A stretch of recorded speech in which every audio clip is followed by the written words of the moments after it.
over Howard Schultz getting into the race. And Mark Cuban, of all people, summed it up pretty well today. Quote, if 21 months before an election you don't believe your candidate's platform is strong enough to win an election with independent candidates, you might want to rethink who you support.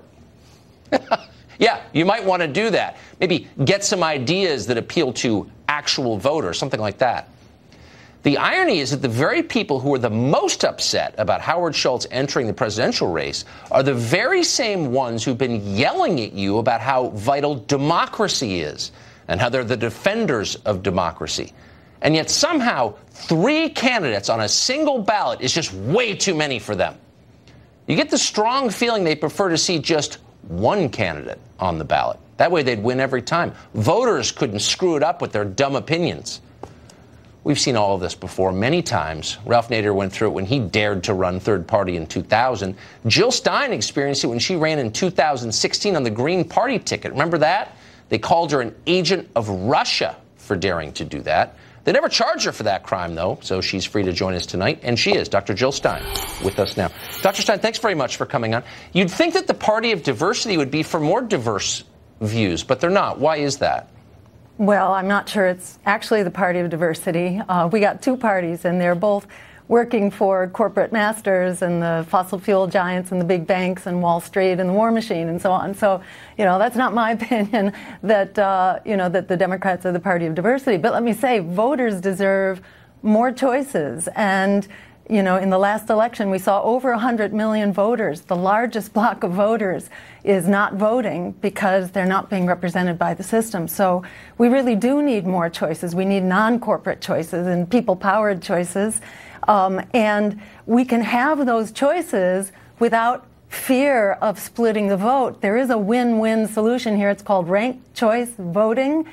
The state of Maine just passed it. It's used by millions of voters around the country. So it really makes obsolete this whole issue of, the struggle between, well, can we have choices or do we have to force people into 2 pigeonholes that, the majority of voters, almost 60% of voters are saying that we need a new independent political party because they're tired of being thrown under the bus by the other 2, whether we have Democrats or Republicans. It's not working out so well for everyday working people who don't have health care. They're locked into debt and so on. We need more choices, and we can have it. So let's not keep that a secret. We should require, these electeds to actually pass a simple reform. The state of Maine just did it. It's available to us right now. We can have it before the 2020 election. I've followed that pretty closely because I'm interested in Maine. I'm not sure I understand ranked choice voting, or many people in Maine understand it. But I wonder, the broader question seems pretty... Well, they think they do. Maybe they do, and maybe I will if I studied harder. But the broader question of should you have... You could not. Trust me, I've tried. But here's the broader question. Why do the media cooperate with this effort to shut down anybody who offers an actual choice to what we have? Why wouldn't they be open-minded enough to let the candidates speak their piece, let voters decide, and the system work the way it's supposed to? Why do they have to crush people, accuse them of being Russian agents, if they have a different view?